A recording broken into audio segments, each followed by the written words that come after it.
আসসালামু আলাইকুম, কেমন আছেন সবাই? আশা করি সবাই ভালো আছেন। আলহামদুলিল্লাহ, আপনাদের দোয়ায় আমি অনেক ভালো আছি।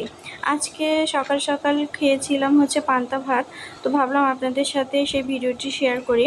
তো গতকাল রাত্রে আমি ভাতে বেঁচে যাওয়া ভাতে পানি দিয়ে পান্তা ভাত করে রেখেছিলাম। সেই ভাতটা এখন একটি পাত্রে নিয়ে নিয়েছি। এর মধ্যে অল্প একটু পানি দিয়ে দিয়েছি আর দিয়ে দিয়েছি কিছুটা পরিমাণে লবণ। পান্তা ভাতের মেন পার্সনই হচ্ছে লবণ। লবণ ছাড়া কিন্তু পান্তা ভাত খেতে একদমই ভালো লাগে না। এরপর নিয়ে নিয়েছিলাম হচ্ছে গরুর মাংস দিয়ে পান্তা ভাত খেতে কিন্তু অনেক বেশি ভালো লাগে।